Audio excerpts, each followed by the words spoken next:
Está grabando. Está grabando. ¿Qué tal, Iván? ¿Cómo estás?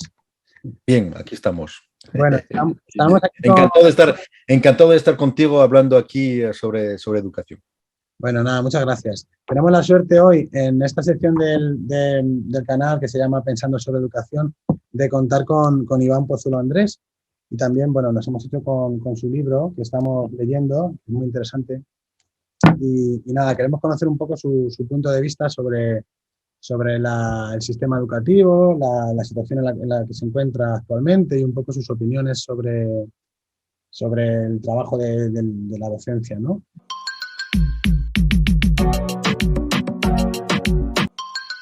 Entonces, Iván, si te parece, ¿nos puedes contar un poco cuál es tu relación con el ámbito educativo? Tú eres profesor, ¿puedes contar un poco sobre tu... Yo soy profesor, sí, soy profesor de francés. Saqué la oposición en Galicia en el 2001 y bueno, yo de formación soy historiador, hice historia en la Sorbona, después me doctoré en historia por la Universidad de Oviedo y bueno, en ese momento cuando había que comer no había plazas que salían de profesor de geografía e historia, entonces me lancé a francés, la saqué y desde hace 20 años estuve en institutos de secundaria, estuve primer año en educación para adulto también y a partir de este año pues estoy en formación profesional de grado superior en la Escuela de Hostelería y de Turismo de Gijón. Muy bien.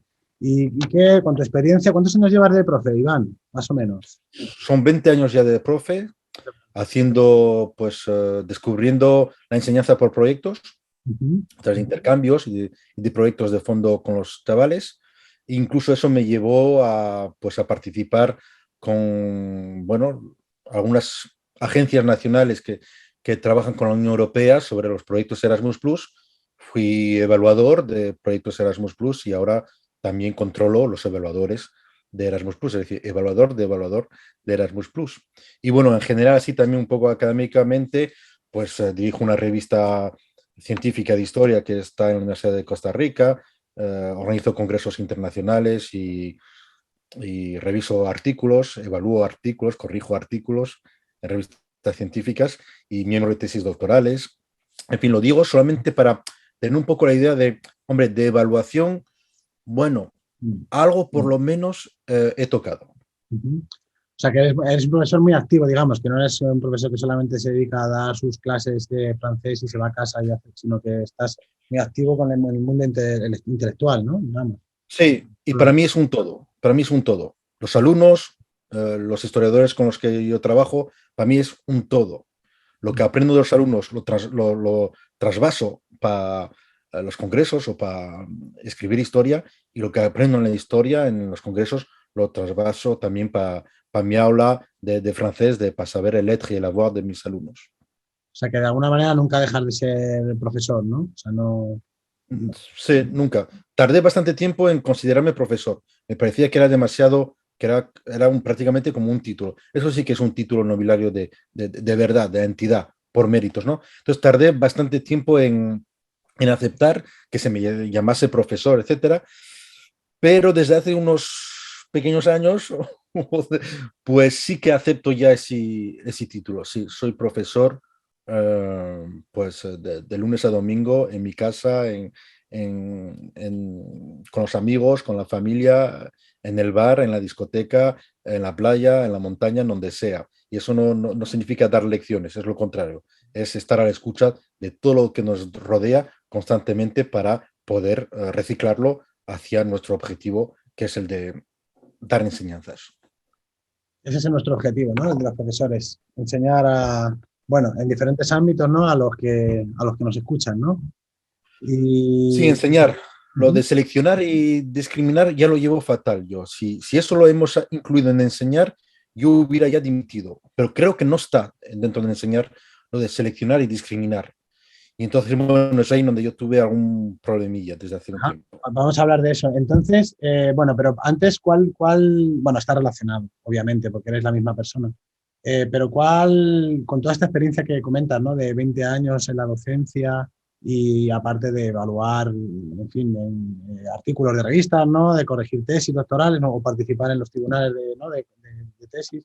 Y toda esta experiencia que tú has acumulado, que estás acumulando cada día en relación al ámbito de la docencia, ¿cuál es tu opinión, ¿no? Tu opinión personal acerca de la situación en la que se encuentra actualmente el sistema educativo? ¿Vale? El sistema educativo. Si quieres lo podemos ceñir Bueno, a la secundaria, que es donde tú estás, ¿no? Fundamentalmente, sí, como tú yo quieras. creo que sobre el papel está bastante bien sobre el papel, ¿no? Sobre el papel, tú la lees y dices, pues está bien, vale. Algunas cosillas, podemos estar en desacuerdo, puede mejorarse. Tú dices, oye, en general sí está bien. Pero claro, yo me encontré que en la práctica seguimos igual como si ese papel no existiese. Y entonces, bueno, aquí sí que yo quise aplicar lo más posible lo que ponía el papel en el aula. Y luego también hay un problemilla, y es que si tú tienes un coche muy, muy, muy bueno y solamente le echas 1 litro de gasolina, te va a adelantar todos los que tengan un coche menos potente, pero mucha gasolina, ¿no? Entonces, creo que ahí es un problema fundamental. Tenemos que apostar por la educación en España, y es la educación pública, por ser una sociedad, una educación y un motor potente, ¿no? Que tira hacia adelante de toda la sociedad. Y entonces yo el sistema educativo realmente en sí, sobre el papel, así como estructura, bueno, vale. Ahora bien, ratios, presupuestos bajísimos, poco asesoramiento, poca formación real, porque la formación, yo no sé cómo se puede formar uno para el aula fuera del aula. Eso es algo que me hago esa pregunta, ¿no? Y entonces, bueno, pues no hay formación. Y entonces son demasiados factores que hacen que, bueno, esté un poco bastante peor de lo que debería de estar. O sea, te refieres por un lado, cuando te dices a la teoría, me imagino que te refieres a la legislación educativa, ¿no?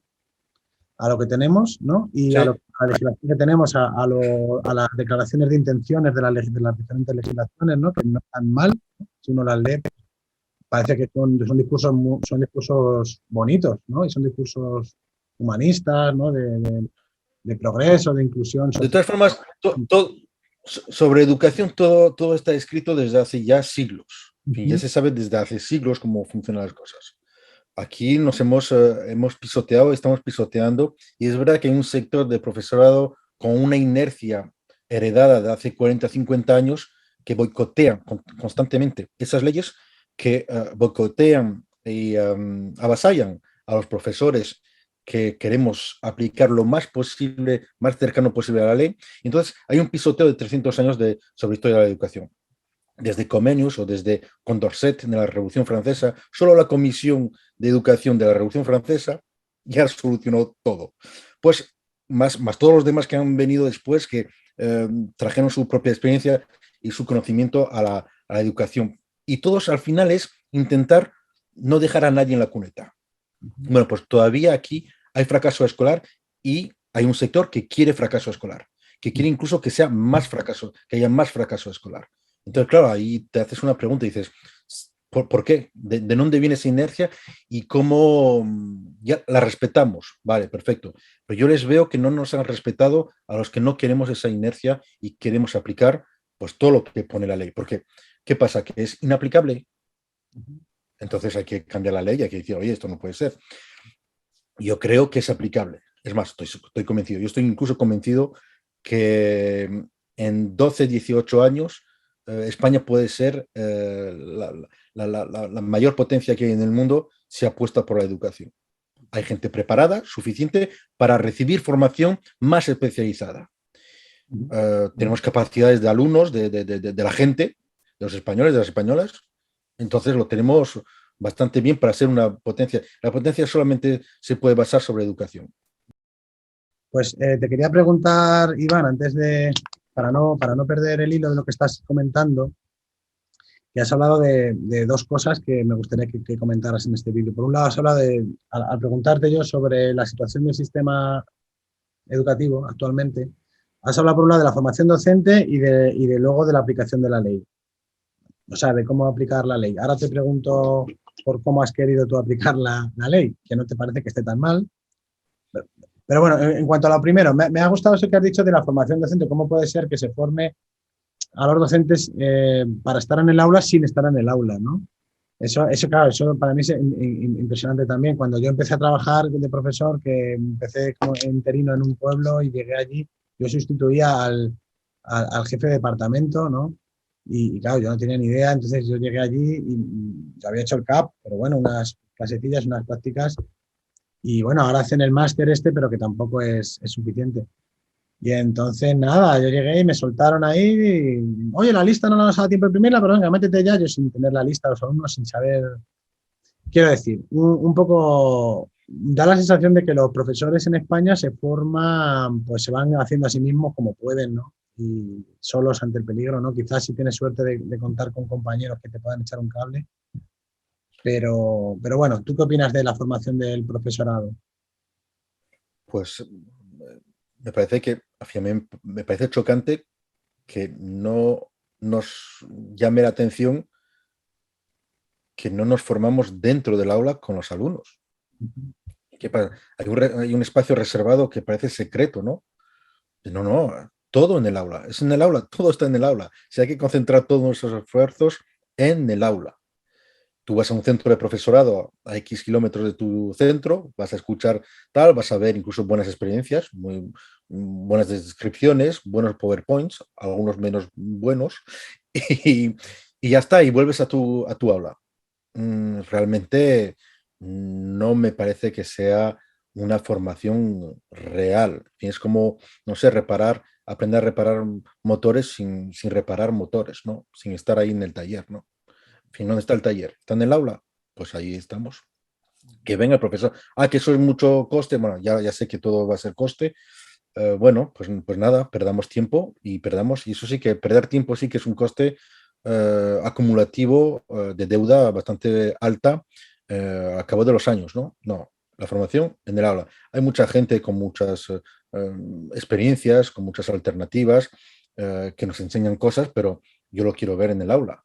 Nada más, es más, esto antes que te he comentado de los proyectos de Erasmus Plus, lo que se hace es llevar sobre todo, intentar llevar a los profesores a aulas de la Unión Europea, a Francia, a Rumanía, a Bélgica, a Italia, y ver allí, incluso tú dar docencia ahí también, para probar un sistema, un contexto, unos alumnos, etcétera, etcétera. Entonces, ¿por qué no lo generalizamos? Claro, sí, entiendo. Y claro, y eso tampoco tendría necesariamente tanto coste, ¿no? Pueden ser intercambios entre acoger incluso se puede acoger hasta en las casas, ¿no? A los alumnos o a los profesores. Yo he hecho, Cualquier dinero, cualquier dinero que se eche en la hucha de la educación no es una hucha sin fin, revierte con más dinero pues casi al inmediato. No hace falta esperar 20 años ni 10, casi al inmediato. No sé por qué no nos damos todavía cuenta. Hombre, yo sí sé que la gente se ha dado cuenta, sobre todo los que manejan el dinero, pero quieren utilizarlo para otros menesteres, ¿no? Que ellos ven a su corta distancia, ¿no? Pero todo lo que se apuesta por educación, sobre todo educación pública, vamos, es multiplicar la potencialidad, digamos, de ese dinamismo que queremos en nuestros alumnos y en todos ellos. ¿Y cómo has querido tú aplicar la ley, ¿no? Porque has dicho que parece que le hemos dado por imposible, ¿no? Todas esas propuestas que hay en las legislaciones recientes de Sí. inclusión, de no exclusión de nadie, ¿no? De incluso de adaptación de los contenidos, de atención a la diversidad, todo esto que llevamos muchos años escuchando y leyendo en las diferentes reformas educativas, pero que luego es verdad que a lo mejor cuesta llevarlo a la práctica de manera real, ¿no? Porque una de las críticas que haces en el libro, que me ha hecho mucha gracia y cualquiera que sea profesor, pues lo sabe, ¿no? Que ocurre, ¿no? Por ejemplo, esto que has puesto por aquí de... Estos dibujos que no sé quién los ha hecho, pero que están muy, muy graciosos. Sí, Sonia Fernández es profesora de artes plásticas, ahora está de asesora en un centro de formación permanente aquí en Asturias Sí. y es también como cofundadora del grupo de Aula a Aula de profesores comprometidos aquí en Asturias con la educación pública y entonces ella que me hizo las ilustraciones, la verdad es que son muy, muy, muy buenas. Sí, me ha hecho mucha gracia esto de otra vez a rellenar quinielas, ¿no? Sí, Es que me hace es gracia porque terrible, esto, esto, es esto, terrible. esto lo habéis visto Esto es de Asturias, ¿no? Porque tú siempre trabajas. Sí, Y, sí. qué sé, yo trabajo en Castilla-La Mancha y he trabajado también en Madrid y bueno, es que eso se ve, que se hace así, o sea, Sí, terrible, ¿no? es terrible. Que se ve mucho eso de, oh, otra vez tenemos que rellenar esto, tal, los indicadores, no sé qué, los estándares, tal, y pim, pim, pim, pim, pim, un poco para cumplir la ley, porque claro, con una cojones de que vaya a venir el inspector y vaya a ver que eso no se haya hecho. Yo de hecho recuerdo, la primera vez que yo experimenté esto en un instituto donde trabajé, los alumnos lo tiraban, era un pueblo de La Mancha, y entonces cuando entregaban las notas, se les daba un informe de crucecitas de estas, de evaluación por competencias, que los propios alumnos sabían que eso era una chorrada. Tanto lo sabían que en la entrada del centro lo tiraban todo a la basura, hasta al suelo. Entonces estaba el último día de Navidad, estaba todo lleno de papeles de eso, que hemos estado ahí rellenando nosotros para que la inspección o para que un padre no nos denunciara que no le hemos entregado al niño el informe de evaluación por competencias. En fin, realmente hay como el rey está desnudo muchas veces en muchos ámbitos de nuestra práctica diaria y nadie tiene narices para decirlo, ¿no? Y el primer año que yo entré, recuerdo que había que evaluar, ya no me acuerdo porque va cambiando por estándares y por indicadores, ¿no? Había que hacer una programación por evaluaciones, bueno, que va cambiando va cambiando la nomenclatura, ¿no?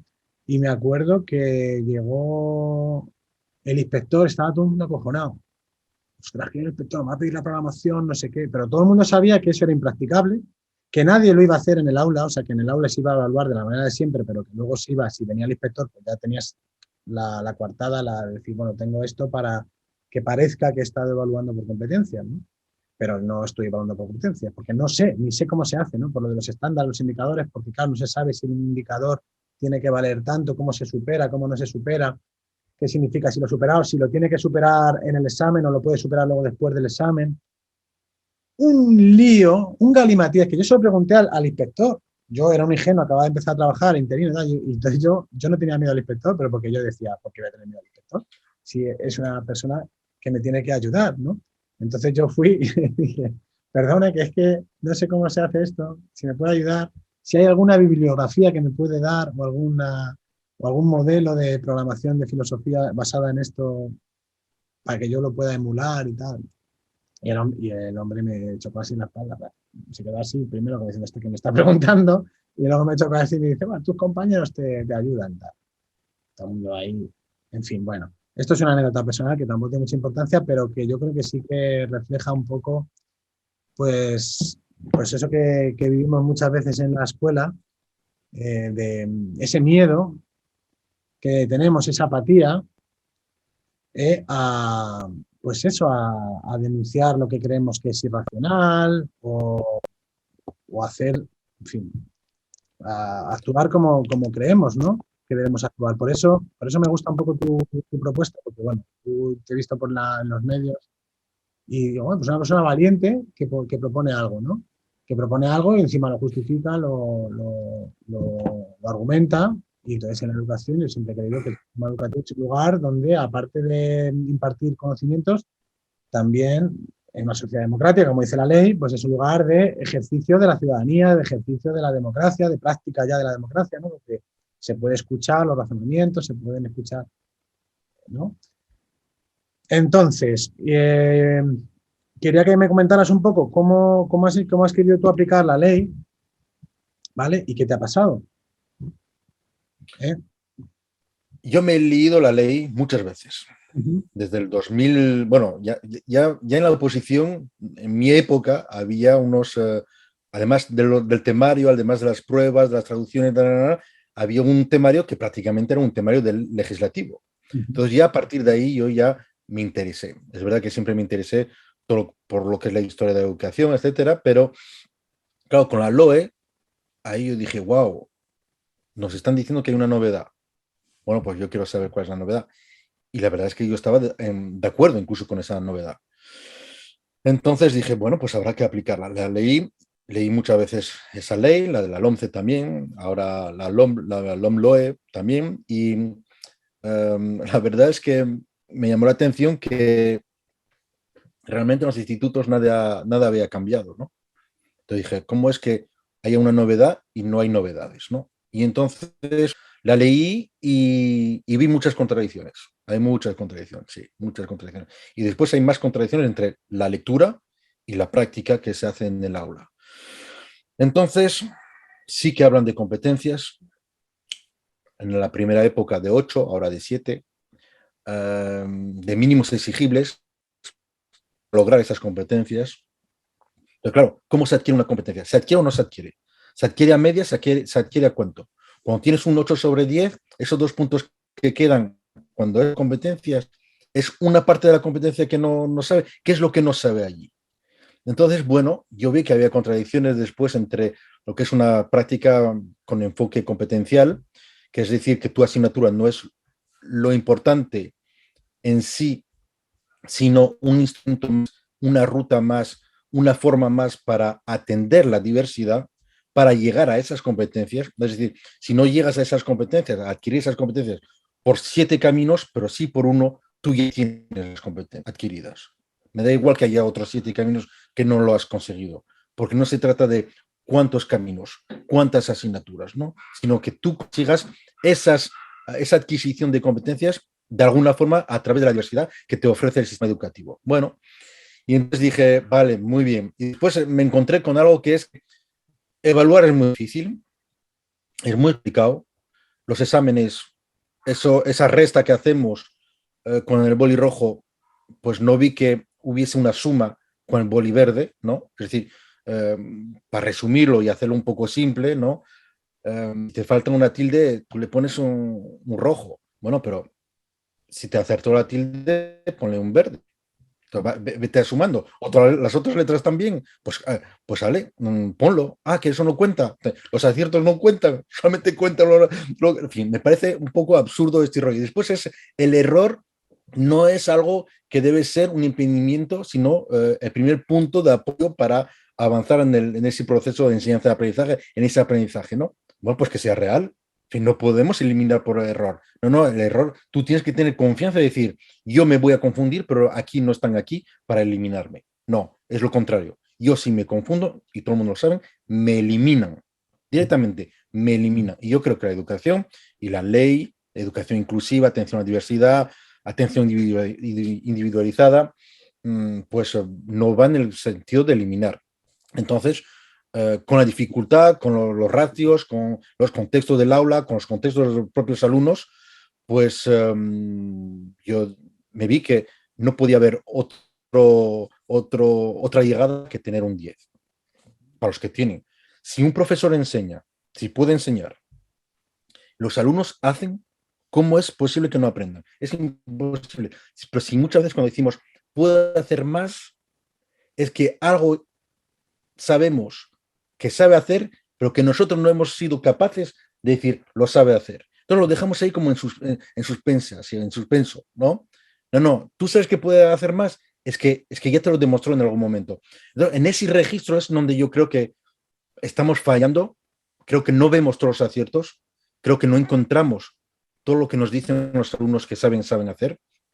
No me parece justo ni objetivo evaluarles, incluso aunque sea un porcentaje del 70 o del 80% sobre exámenes, un día, una hora, un examen, no me parece justo. Y cuando yo digo eso, no es que esté en contra de la memoria está bien y hay que trabajarla, pero se trabaja también en el aula. Todo hay que hacerlo en el aula, los deberes, las tareas, los trabajos, etc. Ah, que no tenemos tiempo, que no eso. Hombre, es el problema del sistema. Hasta ahí donde nosotros tenemos que luchar como profesores para decir, queremos pues eso, más medios, menos ratios, más trabajo por proyectos, más presupuesto para trabajar con los alumnos y para sacar a todos adelante. Entonces, bueno, pues eso me llevó a poner la calificación máxima a todos porque todos los días los veo. Y si en algún momento me aciertan a hacer algo, pues ya está. ¿Por qué? Mi método de hoy me lo dijo bien, lo cuento válido, es menos aceptable que un examen donde acertaste y a los 2 días si te pregunto ya no lo sabes. Es que de verdad, es que en un momento dado dices, hombre, tengamos un poco de lógica y de coherencia entre todos dentro de las contradicciones que nos ha aportado la ley. Entonces sí, que es un poco la batalla en la que estoy, que creo que precisamente estoy cumpliendo bastante la ley en cuanto al espíritu de la ley, en cuanto a favorecer el aprendizaje del alumnado. A través de competencias, claro, pero es que no hay competencias sin contenidos. Ahora sí, puede haber contenidos, tú puedes saber contenidos sin haber adquirido competencias. Bueno, pues yo creo que la educación es en otro sentido. Es una educación diversa. Si dicen que la evaluación es formativa, entonces ¿cómo puede haber menos de 10? Si dicen que la evaluación es continua, entonces ¿qué están haciendo cuando hacen medias? Las medias no pueden existir. Tiene que ser evaluación integradora. Entonces, ¿qué me están contando? Lo único que les falta, y es algo que también aplico yo y que aprendí gracias a los proyectos estos de Erasmus Plus, es una evaluación holística. Es decir, no es una suma de trabajos, no es una sumita de tal, que resto, sumo, etcétera. No, no, no. Es en global, una vez al final del trimestre tú miras a tu alumno, ¿eh? Y dices, ¿qué es lo que ha hecho y qué es lo que ha aprendido? Yo creo que es difícil que no aprendan nada. Pero bueno. Y bueno, lo que comentabas de sacar a todos adelante, claro, hay gente que a lo mejor no está de acuerdo porque dice, bueno, ¿por qué a todos, no? Sí. Cuando hacemos la evaluación también, yo creo que eso será algo que ocurre en todos los institutos. Yo he trabajado en muchos institutos y es una cosa que se repite. Es, pues, escuchar a compañeros diciendo, bueno, este es muy flojo, los comentarios en la evaluación son, este es muy flojo, este no llega más, este puede pero no quiere, este es muy rebelde, muy reivindicativo, pero bueno, este es la novia de tal, pero bueno, eso es otro tema.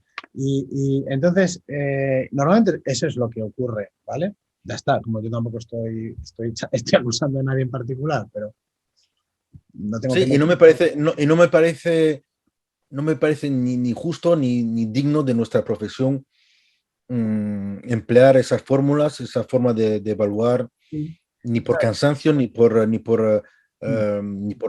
estar harto. En fin, nosotros somos intelectuales, todos los profesores. Nosotros tenemos un nivel de universidad, nosotros.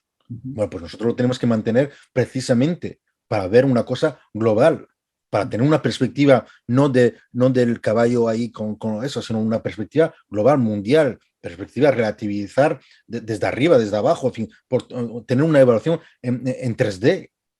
Pero no, por lo visto nos quedamos con la Pero primera dimensión. es verdad que muchas veces prima este enfoque competitivo, ¿no? Entonces, claro, dice, no justo que este que ha estudiado mucho, que se ha esforzado, tenga un 10, igual que este que es flojo, o que es vago, o que no quiere, o tal, ¿no? Entonces, ¿por qué no es justo? Porque, bueno, se entiende por justicia el tener buena nota y no tanto el aprender, ¿no? O sea, quiero decir El que... primer error es el de comparar a los alumnos. Tú tienes a 25 alumnos y entonces parece que esa clase tiene que haber alguien que va a indicar cuál es el nivel real, ¿no? No, no. Todos ellos indican cuál es el nivel real. No solamente uno.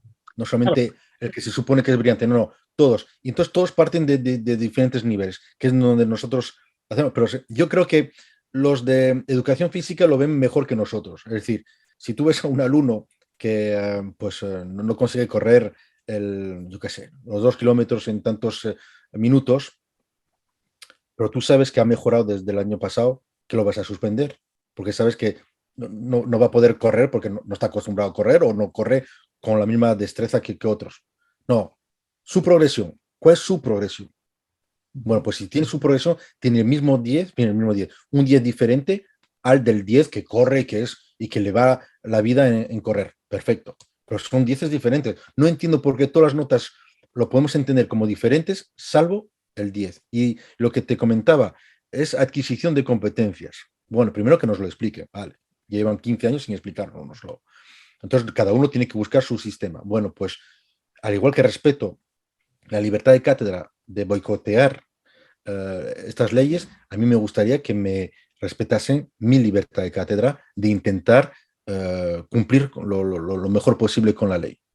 Vale, ahora vamos a hablar de la libertad de cátedra porque me parece muy interesante que comentas también tu caso particular. Pero bueno, por seguir un poco con esto, la otra crítica que te puede hacer, que me viene a la cabeza, ¿no? Es cómo se seleccionan los más apropiados, ¿no? Porque claro, también es una selección para la universidad, ¿no? Para que los mejores o en cada ámbito pues entren en las carreras más codiciadas, ¿no? pues eso, porque es una competición. Error. Tienen que entrar claro, tienen que entrar en medicina y tienen que sacar un 14 en selectividad y bueno, y también además les regalan la matrícula con la matrícula de honor. Y bueno, entonces hay una competición por la nota, clarísima, ¿no? Y además Sí, cuando están en bachillerato están muy tensos con eso, ¿no? Los alumnos, que a lo sí, mejor a eso les da más igual, pero en bachillerato están, oye, que quiero el 10, profe, que quiero el 10 y te hacen la pelota, en fin. Pero sí. bueno, hay muchos alumnos que sí, que se comportan ya, que dices, madre mía, hijo mío, no me hables así porque es que así no se consiguen las cosas en la vida. ¿Eh? No, Eso, porque tienen mucha tensión, porque quieren sacar el 10, porque tienen mucha presión por sus padres o por la sociedad para esto. Entonces, bueno, ante esta realidad, ¿no? ¿Qué argumentos pues tenemos mira, a todos un 10? mis 10 de segundo bachillerato, Uh -huh, el que quiere hacer medicina, irá a medicina. uh -huh, Y el que quiere hacer joyería, irá a joyería.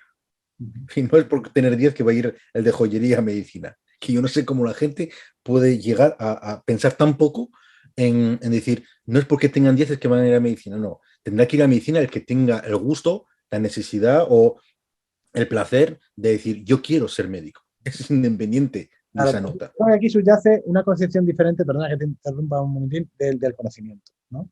Que esto yo creo que al final la filosofía es muy importante, ¿no? Porque tú también te veo que eres un filósofo, ¿no? Por la lucha que estás haciendo, ¿no? Es un Sócrates, ¿no? Que te escribiendo, que te están condenado ahí a beber cicuta en la democracia, ¿no? Entonces, en Sí. parte sí. Entonces, aquí hay lo bueno de la filosofía que te permite un poco ir a la raíz, ¿no? De las cosas, yo creo, ¿no? Entonces, aquí hay como dos concepciones del conocimiento que una que es el conocimiento como castigo, ¿no?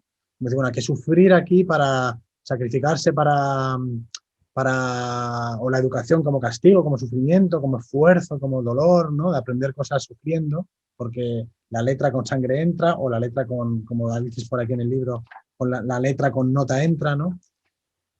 Y otra es la educación entendida como liberación del ser humano, como disfrute, como enamoramiento del objeto de estudio, ¿no? Decir, no, bueno, pues vamos a ver, tú estás aquí, te has esforzado, has sacado un 10, pero además has gozado y además tienes un conocimiento que has adquirido, ¿no? Entonces no te compares con el otro que también tiene un 10 porque ha sufrido menos que tú, o en fin. Que en el fondo hay como una especie son dos concepciones, ¿no? Tanto del ser humano como del conocimiento, ¿no? ¿Qué te parece eso? ¿O qué Sí, opinas? sí.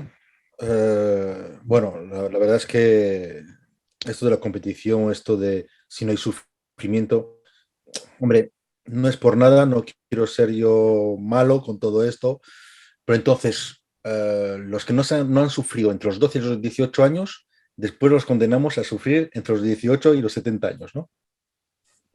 Tan tranquilos nos quedamos, para que cojan las profesiones más duras, porque es un sufrimiento, ¿no? Menos comodidad para ellos. Entonces, esa es la condena, ¿no? Eso es curioso, ¿no? ¿Quién quiere realmente sufrir?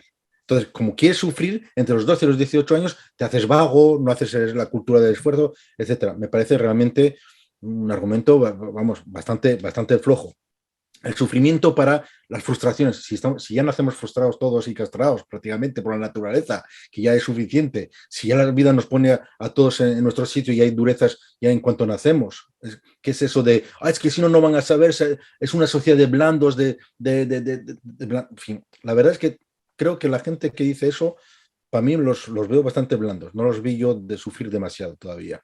Y entonces, por eso que a lo mejor es porque vengo yo de clase obrera del lumpen proletariado y entonces sé exactamente de lo que están hablando y entonces por eso que estoy en contra totalmente de un conocimiento del sufrimiento, porque hay gente que si no tiene el conocimiento por el sufrimiento, lo va a poder comprar.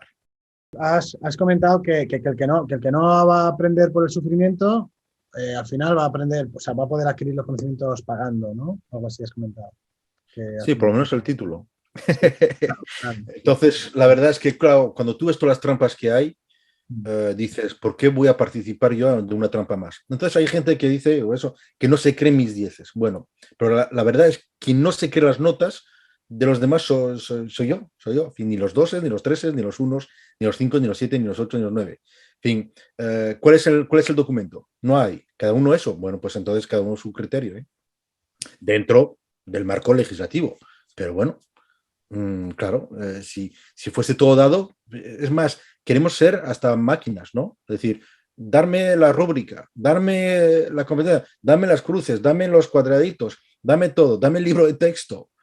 Que por cierto, toda esta gente del esfuerzo y del sufrimiento suelen usar bastante el libro de texto. Es decir, que ellos, mucho esfuerzo y mucho sufrimiento, tampoco es que le han dado todavía. Y claro, como has dicho, ¿no? Que no te crees las notas de los demás, yo quería un poco comentar esto. Ya se habla también de una evaluación que tiene que ser holística, lo cual, y también hablas aquí en el libro del mito de la evaluación, ¿no? Y también está, de alguna manera, yo te considero un filósofo, estás aquí como desmontando, intentando desmontar mitos, lo que consideras un mito, ¿no? Entonces, el mito de la evaluación, claro, si queremos hacer una evaluación en condiciones, ¿no? Pues hay que considerar un montón de factores que quizá no consideramos, ¿no? Porque si estamos diciendo, por ejemplo, que el alumno no quiere, ¿no? Como cosas tan vagas que efectivamente luego no se ponen en la evaluación, pero sí que se comentan en la evaluación, ¿no? De puede, pero no, o sea, puede, pero no quiere, ¿no? O es que es flojo, este es que es vago, ¿no? Y tal, ¿no? Entonces, claro, eso habría que ver, efectivamente, si queremos ser justos en la evaluación y hacer una buena evaluación, habría que ver por qué esa persona es vaga, ¿no? Si tiene un gen de vagueza o yo qué sé, o es que por qué ha desarrollado esa voluntad vaga, ¿no? O por qué, o por qué no quiere trabajar, o por qué no le interesa ir al instituto, o por qué está desmotivado, o por qué todas esas cosas, ¿no? Habría que también tenerlas en cuenta si queremos ser justos realmente, ¿no? A la hora de evaluar, de evaluar. Eso no se Tú considera. mira, tú mira cómo nos confundimos en eso, que luego van a ir a las profesiones que van a necesitar muchos esfuerzos y que van a ser muy incómodas. Entonces, ¿qué pasa? ¿Y cómo nos hemos podido confundir en eso? Y después está el rollo de, ya al final, decir, la sociedad está montada para que haya profesiones, para gente que se lo ha merecido entre los 6 y los 18 años, o 24, es decir, un momento de desarrollo total de la persona, no la persona hecha, pero una vez que está la persona hecha, pues ahí ya llegó, ya los hemos clasificado, ya los hemos distribuido entre lo que nosotros pensamos y algunos se cuela bastante en cada ranking, ¿no? Entonces, bueno, es por eso que yo no creo en absoluto en ese sistema de evaluación, que es un sistema realmente de devaluación. Pero luego, bueno, lo que siempre se suele decir es que si yo quiero que me opere un cirujano, que sepa buena nota, ¿no? Y bueno, en fin, Sí, bueno, eso quizá digamos que lo que comentamos en la universidad ya no vale, la universidad es otra cosa, ¿no? Que o sea, sería, digamos que esto aplicaría para lo que es la enseñanza desde infantil hasta el bachillerato, que comentas en el libro que para ti también es como una extensión de la educación obligatoria porque es también un poco, o sea, los alumnos por inercia o por presión social, pues continúan, ¿no? Y tampoco hay mucha diferencia entre cuarto de la ESO y primer bachillerato, que es un poco lo mismo, ¿no? Entonces, digamos que sí. podría aplicar ahí y luego ya en la universidad quizás sería otra cosa, ¿no? Donde ahí ya sí que se tiene que controlar un poco más, ¿no? Para las profesiones, ¿no? Digo, ¿o cómo lo ves? Sí. Bueno, primero, antes que no te contesté en algo sobre eso de la EBAU y de eso en relación con la universidad, estoy en contra del sistema de selectividad de EBAU, de eso de las notas. En fin, la carrera, la universidad nos tiene que poner a nosotros en nuestro sitio. En fin, todos ya llegamos en un momento en que nosotros, ¿qué vas a realmente hacer una profesión que no te gusta, aunque, entre comillas, esté bien considerada? Bueno, pues yo creo que eso es también una idea falsa de una idea media que podemos tener. No, es algo que nos han impuesto y que realmente a calzador, pero nadie quiere hacer algo que no le guste. Luego, nosotros somos de la ESO y de bachillerato. Nosotros no preparamos a la EBAU. Tercero, la EBAU no trabaja ni evalúa las enseñanzas O sea, ¿cómo por que competencias. no preparamos a la BAO? ¿Qué decir? Se supone que la BAO se prepara en segundo bachillerato, ¿no? O como que o que no te Claro, entiendo. nosotros somos del título de bachillerato. Nosotros no somos preparadores, nosotros no somos una academia de preparación a la EBAU. Es más, bueno, lo digo en el libro también, pero cuando se acaban las clases ya no vienen la mayoría a clases. Es decir, un mes antes de la EBAU, nosotros los profesores no somos su referente para venir a preparar la EBAU. Eso es reírse, pero de todos, del sistema, todo. Entonces, hay algo que no funciona. ¿Cómo es posible que no vengan? Pues no vienen. están en su casa o van a academias particulares. Y me parece que es brutal como evaluación de un cero al sistema educativo en nuestra forma de algunos que evaluar. van a matemáticas, alguna cosa, pero es verdad que no suelen venir. Es verdad que no No suelen suelen venir. venir. ¿Qué pasa? ¿Que pueden aprender sin nosotros? Hostias, es que esto realmente, es que no, yo creo que con 2, 3 preguntas esto no se sostiene.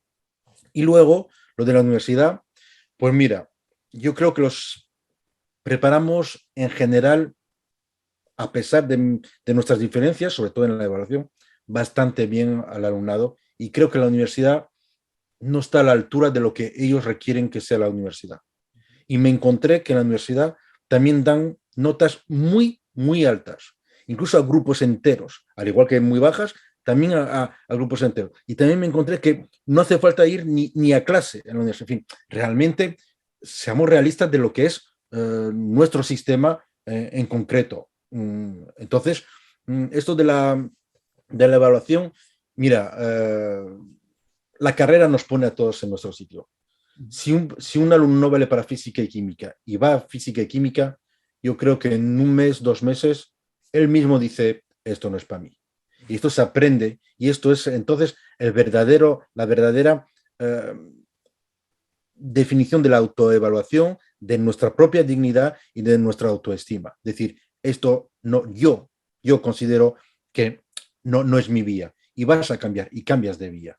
Y eso nos pasa a todos los niveles. Yo lo veo incluso en formación profesional en grado superior. En fin, cuando ven que eso no es para ellos, pues no es para ellos. Ahora bien, ¿quiénes somos nosotros para decirles a unos, antes de que ellos lo prueben, que no valen para ello? El peligro de eso, que yo lo veo y sufro un poco, sufro cuando lo veo, ¿no? Que es cuando un profesor quita de la cabeza a un alumno algo que quiere hacer, ¿no?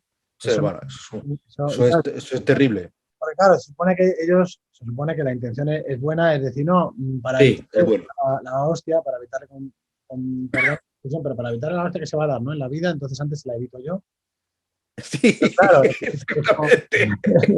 pero claro, es peligroso porque claro, luego dices, oye, ¿estás tan seguro de que él no era capaz de eso? Dice, un tío con 15 años, un tío con 16 años, ¿no? Yo a veces hago un poco terapia de esa con los alumnos porque a veces, sobre todo en valores éticos, en las asignaturas que impartimos que no le importan a nadie un poco lo que hacemos, ¿no? En valores éticos, que es una alternativa a la religión y tenemos tiempo y podemos dialogar y muchas veces pues ha hablado de estas cosas con los alumnos, ¿no? Es que me ha dicho no sé quién que ellos esto no, o mi madre o el profesor, o no, eso no, digo, hombre, digo, no sé, tienes 15 años, digo, puedes cambiar muchísimo, o sea, Uf.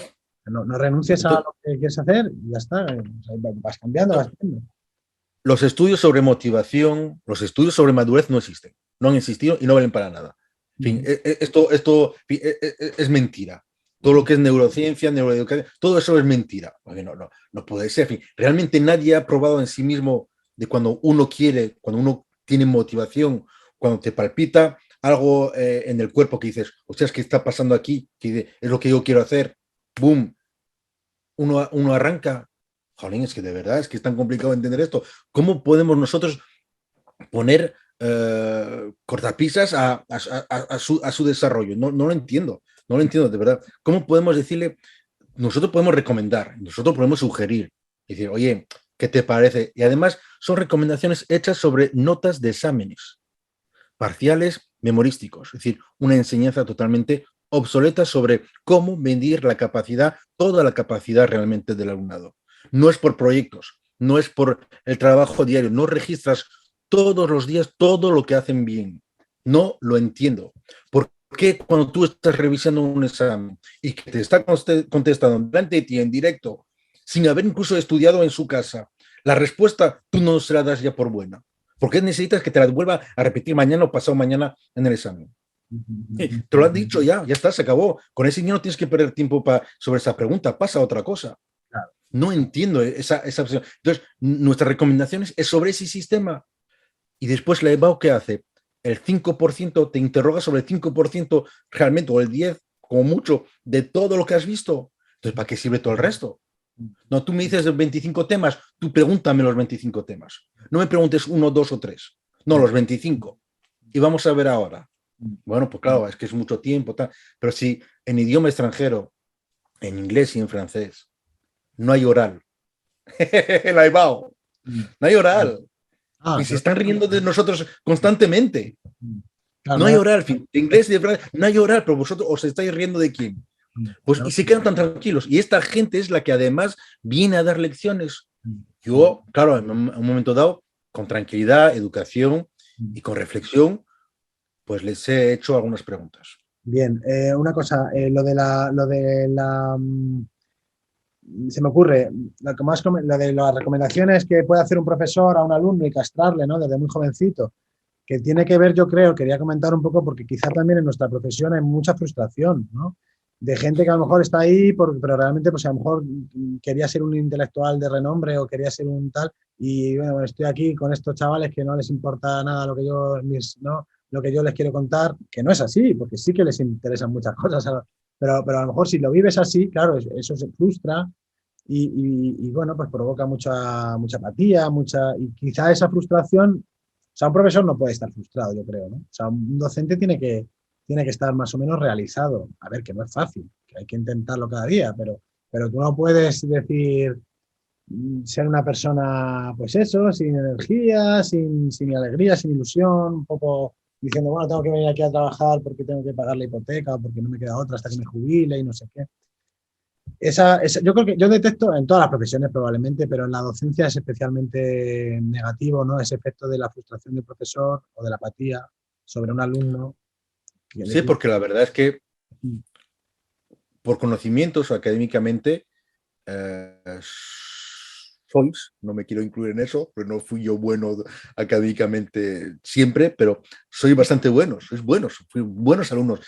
Tenéis unas capacidades para hacer cosas y de repente tienes que simplemente aplicar el 0,05% de lo que sabes a alumnos que no quieren saber ni el 0,05%. Entonces, yo entiendo que se ha frustrado por no entender, no relativizar, no tener una perspectiva global de la educación, de las generaciones, de estudios sobre, bueno, pues eso, sobre el desarrollo de las generaciones, de los alumnos, de los niños, de las niñas y de nuestro presente, de nuestro futuro.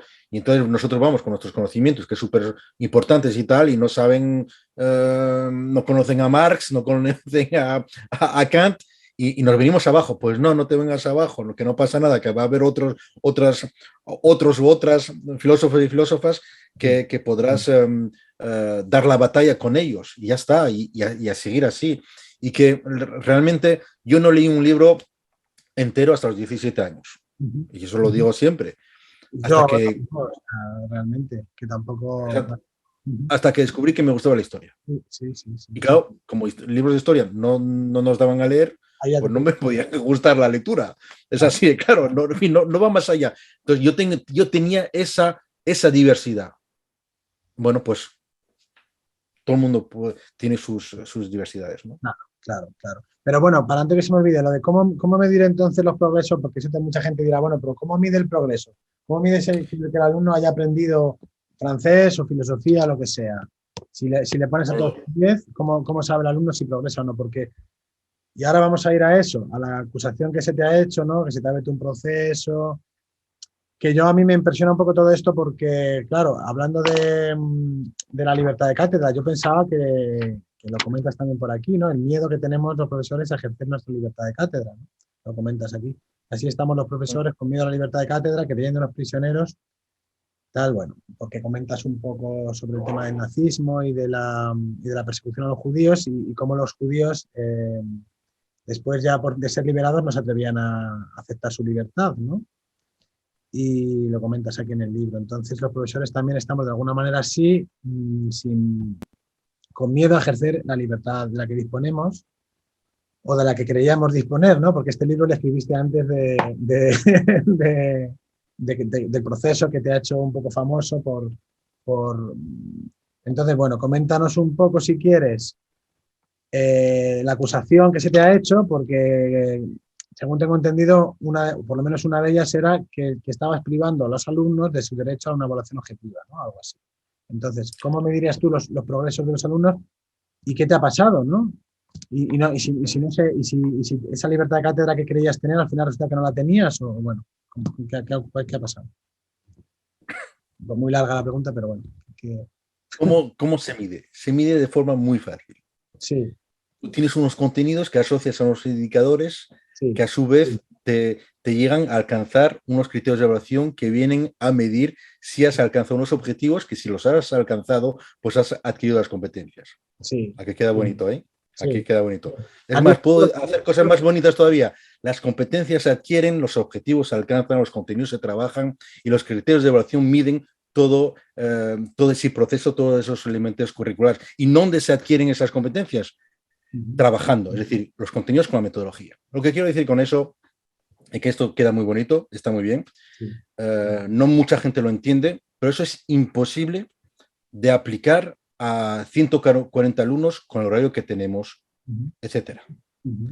Entonces, nosotros tenemos que intentar no perdernos en batallas inútiles y que son insignificantes. Y eso significa ser capaces de saber qué es lo importante que no saben y qué es lo importante que saben.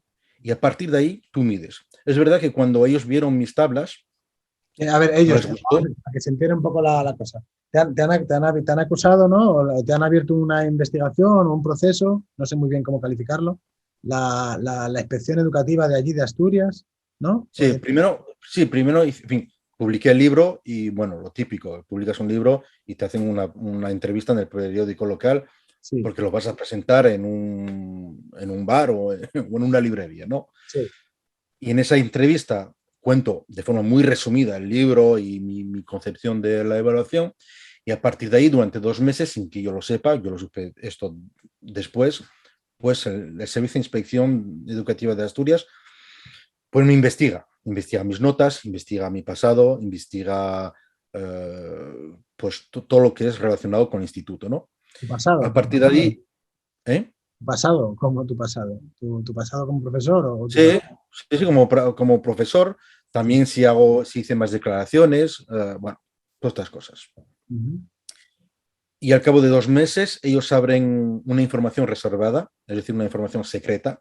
Es decir, ellos te van a investigar y ahora van a hacerlo oficial, pero es secreto. Es decir, nadie tiene que saberlo y ni yo mismo. Entonces, a partir de ahí, un mes y medio después de esa información reservada, no, perdón, 15 días después, más o menos, me entra en clase un inspector, sin avisar, con la clase empezada, cuando ya todos los alumnos estaban recogidos y todos los profesores en sus aulas, entra, no me dice nada, está ahí y sigue conmigo 3 horas. Y me dice que avisa a mi compañera que la semana siguiente irá a ver sus clases. Es decir, a mí no me avisan y a ellos y a otros sí. Bueno. Y durante 10 meses, pues no he tenido ni un solo papel en mi posesión para explicar a nadie lo que me estaba pasando. Porque 2 semanas después de esa entrada en el aula, me pide oralmente que vaya a verlo y yo no sabía lo que era un interrogatorio. Yo pensaba que era una reunión para hablar del francés en el instituto, de estas cosas, porque hay que saber que mis alumnos no podían ir a hacer un intercambio a Francia, que es lo típico para el francés, ¿no? Es como si a los de física y química no les dejases su laboratorio, ¿no? Pero bueno, a mí es así, que eso también entra en la evaluación. Claro, ¿qué piensan? ¿Que van a ser bilingües sin hablar en francés, solamente conmigo 2 horas a la semana o 3 horas? Bueno, hay que un poco relajar un poco el tema ese. Y entonces, después de los 10 meses, se abre el expediente oficialmente y ahí sigo sin tener nada. En fin, sí, ahora ya me mandan un papel que yo puedo utilizar para saber lo que me estaba ocurriendo. Hacen exámenes sorpresa a mis alumnos, todo eso en la pandemia, durante el confinamiento también. En fin, o sea, después del confinamiento, 3 semanas después de empezar las clases, les hacen un examen sorpresa a algunos alumnos sin discriminar si eran alumnos míos o de otro. Pero bueno, eso ya hay tantas cosas en el expediente. Y al cabo de otros 10 meses, pues expiden, digamos, una propuesta de sanción. Ellos me habían amenazado con 30 años primero, de inhabilitación, como para no retirarse de la batalla, ¿no? Y al final, bueno, fueron 8 meses.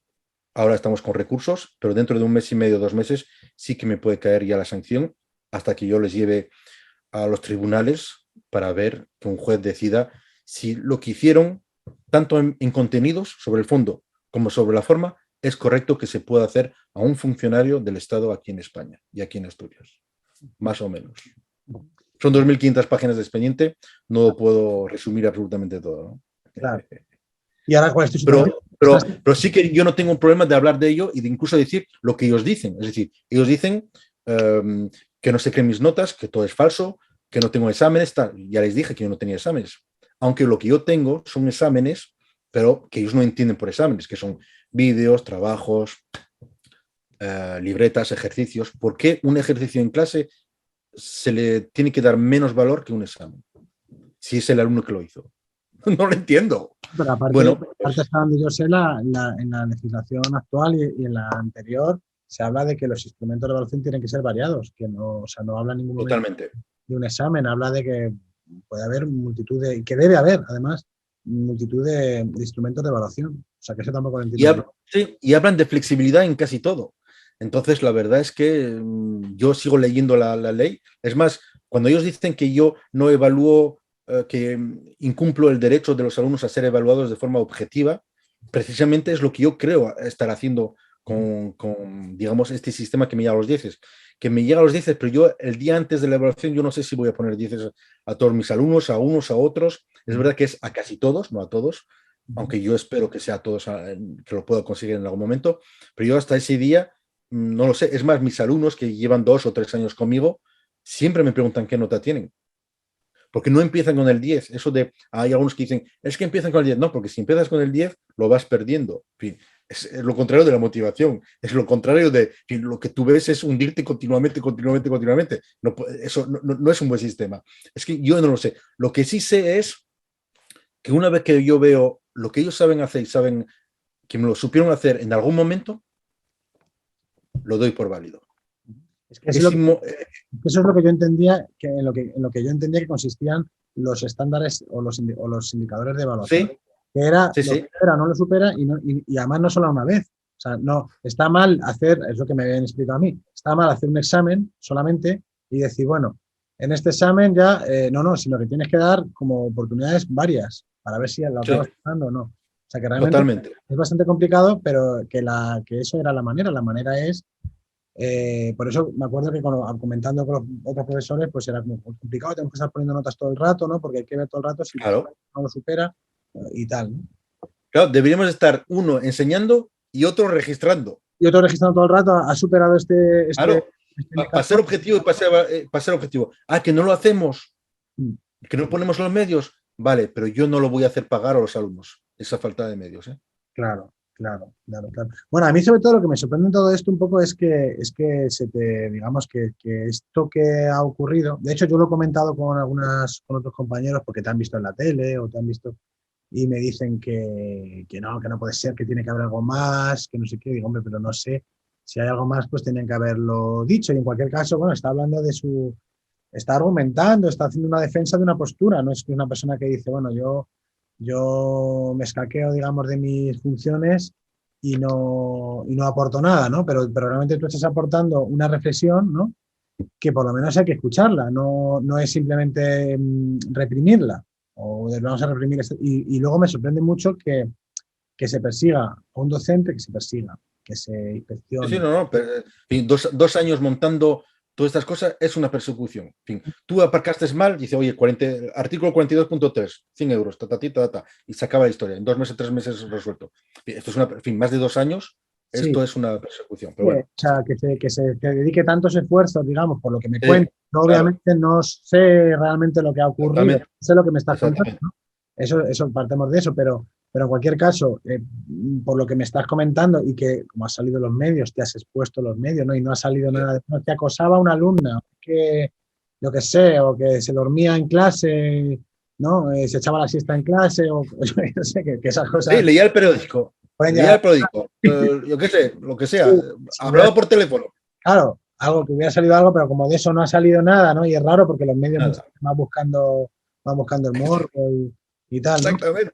Claro, entonces, pues yo digo, bueno, pues sí, parece que sí, que es cierto que lleva dedicando muchos recursos públicos, ¿no? En un Sí, profesor que yo qué sé, que plantea un debate, que es un no debate más. que no está cerrado. Porque si dijera, no, es que esto fuera, no te una chorrada, como pues podemos decir de las vacunas, no vacunas, todo es debatible, ¿vale? Pero bueno, tú puedes llegar y decir, pues oye, no debatamos esto ya porque está claro que las vacunas son positivas, me da igual, ¿no? Lo que sea. Pero que también es debatible, ¿vale? Porque todo se puede debatir, porque un filósofo cree que no hay nada cerrado, ¿no? Todo se puede debatir. Pero en cualquier caso, este tema claramente es un tema completamente sin resolver. O sea, el tema de la evaluación. O sea, que no es un tema Totalmente. escrito y que digas, hay que hacerlo así. No. Y la propia ley da un margen de interpretación al profesorado acojonante, con perdón de la expresión. O sea, al profesorado, a los centros, al propio, vamos, al propio profesor en su aula, ¿no? Porque luego además lo que se nos pide es la programación que ha de ser personalizada, ¿no? Que ha de ser ajustada, o sea que tú tienes que coger esa ley y adaptarla a la realidad de tu centro, a la realidad de tu aula, a tu práctica, a tu asignatura, a tu personalidad, ¿no? Porque al final somos personas también. Y entonces por eso me sorprende que esto, ¿vale? Me sorprende, no sé. Luego a lo Sí, la mejor... verdad es que sí, porque eso de que dices tiene que haber algo detrás, bueno, pues que yo estoy dispuesto a que lo digan. Que estoy dispuesto a que digan eso. ¿Qué hay detrás? Ni una sola denuncia de alumno, ni una sola denuncia de familias, ni una sola denuncia de tal. ¿Algún grupito de profesorado, de profesores que no? Hombre, eso lo hay. Lo estoy ahora publicando en Facebook. Algunos que se creían que esto no iba a ser público y que entonces podían colaborar gratis, ¿no? A eso. La verdad es que me sorprendió que no supiesen de mi capacidad y mis competencias, ¿no? La verdad es que es sorprendente. Pero bueno, así es, que saquen todo lo que puedan sacar. No van a sacar nada, simplemente esto de los dieces, que yo, la verdad, en las memorias de finales de departamento siempre expliqué qué pasaba. En las juntas de evaluación, con esos dieces, estaba el equipo directivo, estaban todos los profesores. Han firmado, el servicio de inspección ha firmado todas las actas de evaluación, que no las firman siempre. A veces dicen, no, no, a reunirse otra vez la evaluación, la junta, porque esta nota yo no la voy a firmar. Han firmado todas esas notas, incluso el expediente. En fin, es que me parecen las programaciones. Yo no hago una programación, yo no escribí una programación para la galería y después hacer lo que me daba la gana en el aula, que es lo que todo el mundo hace, para que no venga el inspector. No, no, no, no. Al contrario, yo expliqué lo que yo hago en el aula. Es decir, hay coherencia en la programación y en mi práctica. Otra cosa es que alguien me pueda demostrar y diga, oye, es que estás confundido, está muy bien lo que dices, es muy bonito, qué bonito, happy flower, todo este rollo, pero no puede ser porque mira, aquí pone en la ley, ta, ta, ta, ta, ta. Eso tienen dificultades a hacerlo. Y después ellos no contestaron a ninguna de mis preguntas pedagógicas y metodológicas, que es, ¿qué nota certifica la adquisición de una competencia? Que me lo digan. ¿Que es un 5? Que me digan dónde está en la ley. Pero como eso no pudieron decir porque no lo pone en la ley, Es pues una yo locura, estoy en el margen de la ley. porque sí que es verdad que aparecen las competencias, entonces se dice que esas competencias tienen que estar relacionadas con los criterios de evaluación, entonces se hacen como unas tablas en las programaciones, ¿no? Que es un Pero si berenjenal. lo tienen fácil, son no sé cuántos profesores en el servicio de inspección dedicados a eso, que nos hagan tablas por cada asignatura de qué es un 1, un 2, un 3, un 4, un 5, un 6, un 7, un 8, un 9, un 10, y se acabó la historia. Ya no tenemos tantos conflictos entre nosotros. Por lo menos rompen esos conflictos, pero no pueden hacerlo. ¿Y por qué? Porque hay libertad de cátedra. Es que no pueden hacerlo. Entonces, ¿qué hacen? Pues intentan amedrentar, utilizar estrategias burdas de comisaría básica, ¿no? Y bueno, yo como me leí el libro de Víctor Serge, lo que todo revolucionario tiene que saber de la represión, pues no me pillo de sorpresa. No lo he leído el libro, pero bueno, ya me lo apunto también. Es buenísimo. Pues nada, pues oye, pues mucho ánimo con todo esto. Gracias. Me parece que está muy bien lo que planteas, ¿no? Y que sobre todo que yo creo que tu libertad como profesor y además que haces pensar, ¿no? Porque lo que estás haciendo es Sí. estás haciendo pensar. Me imagino que también a los propios alumnos, pues si se lo cuentas, también les harás pensar, ¿no? Sí, hablamos de ellos y hablamos de esas cosas, hacemos autoevaluación y a cada uno le explico pues, el 10 por qué tienes el 10 y por qué el otro no. A los de 10 tradicionales, como a los de que no, a los 12, a los del 1 y tradicional también, pues se explican y yo creo que lo entienden perfectamente, entran en la dinámica, que es lo que a mí me interesa, entran en una dinámica de hacer y todos los días hacemos algo. Entonces, ¿cómo es posible no aprender haciendo? Yo de verdad es que lo veo un poco complicado. Y nosotros nosotros tenemos que darles confianza de decir, vamos a tener paciencia porque esto es obligatoria, enseñanza obligatoria y esto es un proceso largo porque la formación es permanente hasta que nos morimos, la verdad. Y entonces nosotros tenemos que darles instrumentos para su autonomía, para su confianza, autoestima, para ser conscientes de ellos, para que ellos tengan dignidad, para que sean críticos, que sean creativos. La creatividad prácticamente está borrada de nuestro sistema. No, la creatividad es emprendimiento, ya que están ahí con el rollo del emprendimiento. No hay emprendimiento sin creatividad.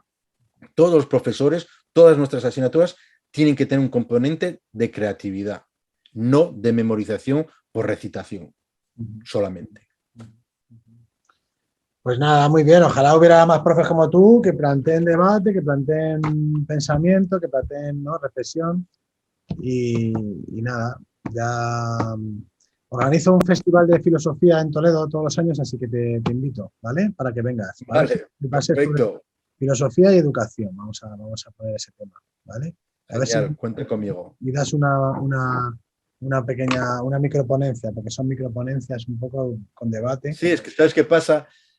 Con este rollo de historiador de la masonería, sí, pues hemos estudiado todo lo que es el krausismo, ¿no? Y entonces Krause, todo lo que es la institución de libre enseñanza, las escuelas neutras, las escuelas modernas, Ferrer y Guardia, sí, etcétera, pues lo hemos tenido que estudiar y lo hemos visto. Entonces hemos visto cosas que ya decían hace 140, 150 años que no inventé nada y, jolín, ¿cuánto cuesta digerir las ideas? Es que es imposible. En fin, ya no digo yo que soy un don nadie, que vengo de abajo, sino que pensadores de verdad, filósofos de verdad, que te dicen, oye, tu sistema de memorización no vale para nada, o incluso un Stuart Mill. En fin, ya no vayamos a los revolucionarios un Stuart Mill, pero si lo ha contado con pelos y señales, ¿por qué no les hacemos caso a los que saben? Bueno, nos cuesta pensar y nos cuesta cambiar y así que esto es una lucha, pues poquito a poco ir picando piedra, intentar ser coherente con uno mismo, intentar razonar la postura de uno, ofrecerla para el diálogo y bueno. Sí. Nunca se pueda. Sí, yo creo que con todas estas entrevistas que yo di y tal, etcétera, en fin, son todas, creo que se puede ver que si vienen a dialogar, vamos a dialogar. Bien, si vienes con el palo ya montado y todo, la hoguera montada, pues entonces vamos a hacerlo de otra manera. Claro. Bueno, dejamos aquí la entrevista y perfecto. Muchas gracias, Iván, y nada. Gracias a ti, Fernando. Estamos en contacto. Un placer. Me gustas democracia porque estás como ausente con tu disfraz.